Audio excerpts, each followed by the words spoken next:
We have two classwork problems, 16.6 and 16.19 part A only.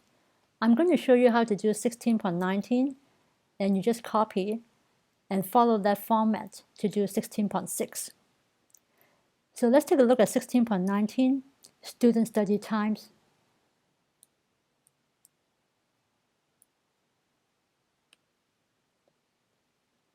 So let's look at part A. So what are we supposed to do? We are supposed to give a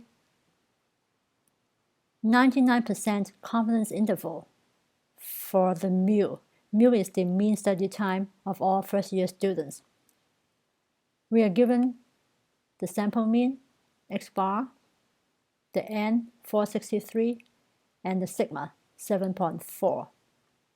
So let's go back to our demonstration.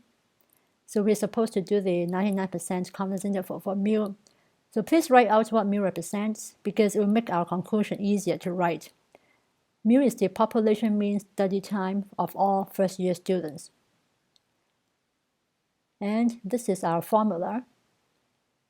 So let's figure out what the z value is first. In chapter 16, there's another term for the z value. We call this the critical value. So z, when we put a z star, we call this the critical value, but it's just a regular z. So how to find the z for a 99% confidence interval? So we draw this diagram. The middle part is 99%. So we have to figure out how big is each tail.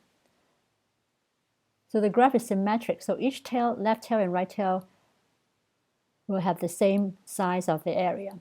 So 1 minus 0.99 divided by 2 is equal to 0.005. Okay?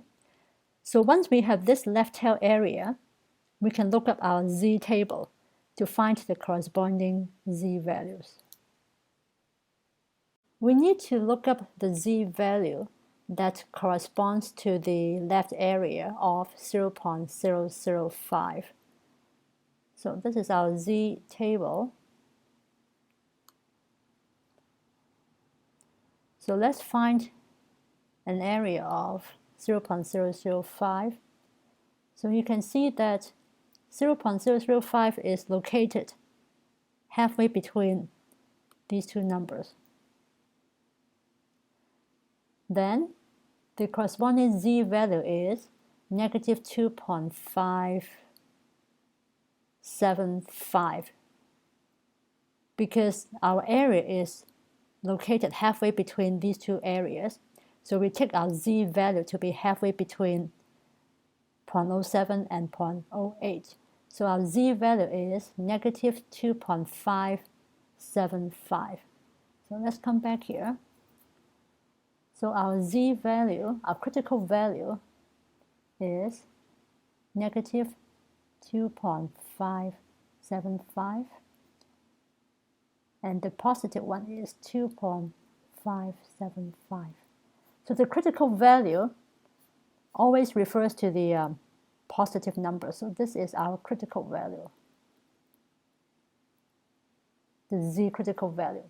Okay, so let's put all the numbers into our formula. Sample mean is 13.7.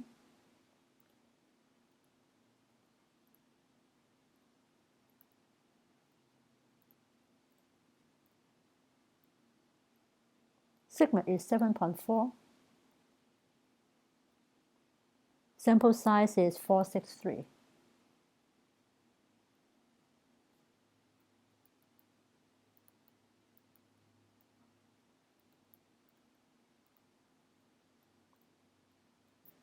The standard deviation is 0.3439.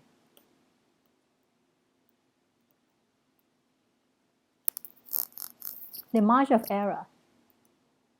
So these two numbers, if you multiply them together, it gives you the margin of error is 0.88. So remember, margin of error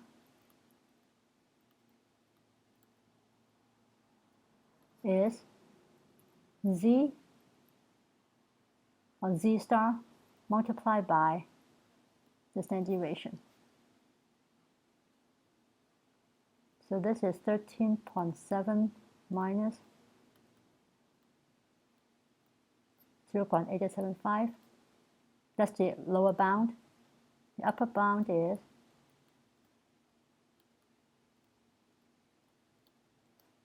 13.7 plus 0.8875. So I'm kind of running out of space here. So the lower bound should be 12.8145. The upper bound is 14.5855.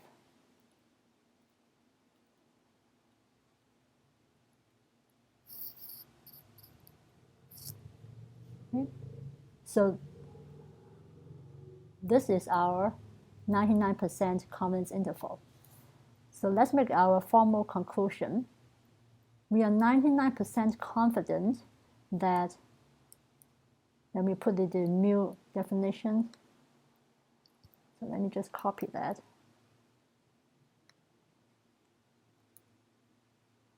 So we are 99% confident that the population mean study time lies between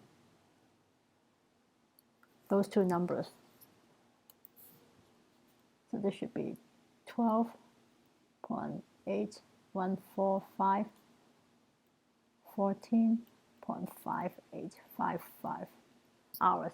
So you notice that I try to keep all my decimal places, and I recommend you do that because sometimes numbers can be pretty sensitive to small changes. So just keep your decimal places at least 2 to 3 decimal places so that your answers will be close to mine. And then we are done.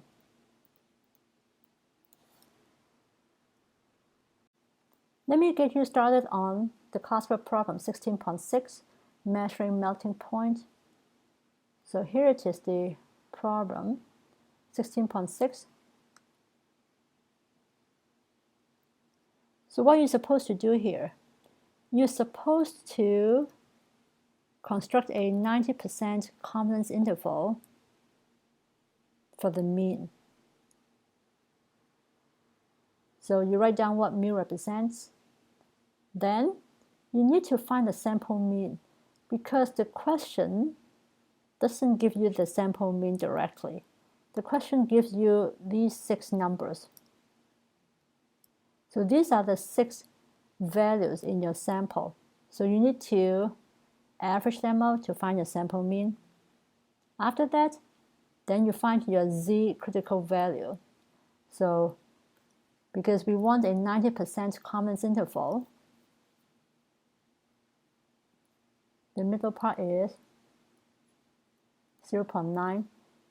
Then you figure out how big the left tail, find the z value, the negative one and the positive one. But actually, we only need the positive one in our equation. So you plug all your numbers in this equation, and you get your answer, and write out your conclusion, and then you're done.